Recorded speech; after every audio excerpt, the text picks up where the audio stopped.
జీ5 app download చేసుకుని పూర్తి ఎపిసోడ్లని ఉచితంగా చూడండి. తీసుకోండమ్మా. 55 రూపాయలు సార్.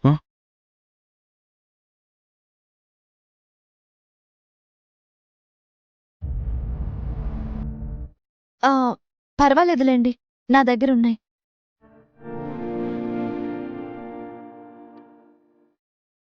సెల్లెలకి మనం ఓ చీర తీసుకెళ్దాం. తీసుకువెళ్ళాలనే ఉంది, కానీ డబ్బులు బులెమా నీ కాడున్నాయి కదా. నా దగ్గర ఎంతుంటాయండి? 150.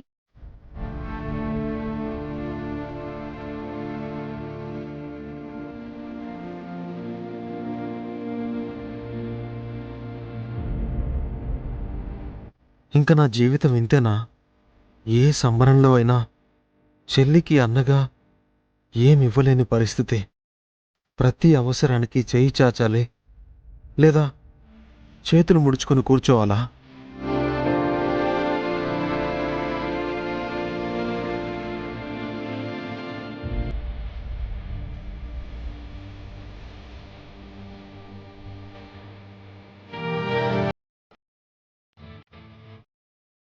మీ ఆలోచన నేను అర్థం చేసుకోగలను.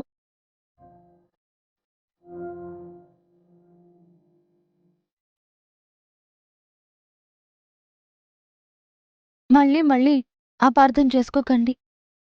దెప్పుతున్నానని భావించకండి. ఎవరి సంసారమైనా ముందుకు సాగటానికి, అవసరాలు తీరటానికి అంతో ఇంతో సంపాదన అవసరమే. మీ ఇద్దరూ ఈ ఇంటి బిడ్డలే, కాని మీ అన్నయ్యకున్న స్వాతంత్రం మీకు లేకపోవటానికి, మీ సొంత చెల్లికి కానుకగా ఇవ్వటానికి మీ దగ్గర ఏమీ లేకపోవటానికి కారణం మీకంటూ సంపాదన ఏమీ లేకపోవడమే కదా. మీ మౌనానికి, మీలో మీరు ఫీల్ అవ్వటానికి, సంతోషాల్లో సమానంగా పాలు పంచుకోలేకపోవటానికి, మీకంటూ ఒక పని, మీకంటూ ₹1 లేకపోవటమే కదా. మిమ్మల్ని పోటీ పడమనటం లేదు, బాట అడగమనటమూ లేదు.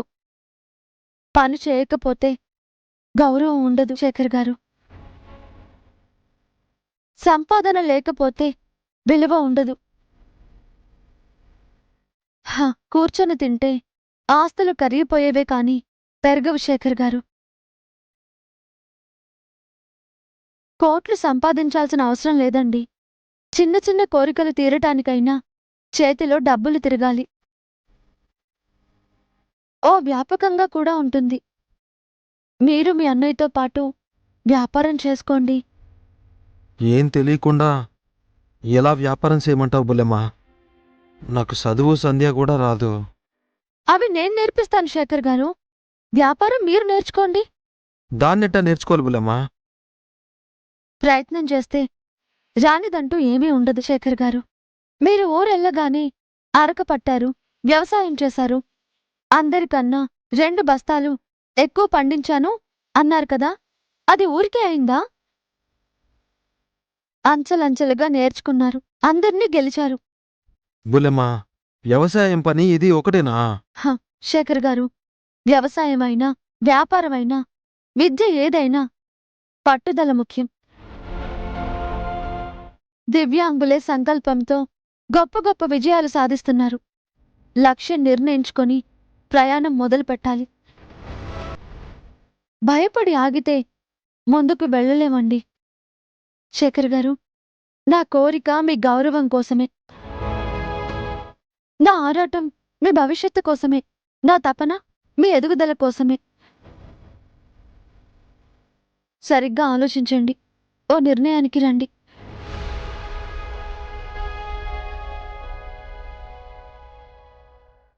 జీ5 యాప్ డౌన్లోడ్ చేసి అన్ని ఎపిసోడ్స్ పూర్తి ఉచితంగా చూడండి.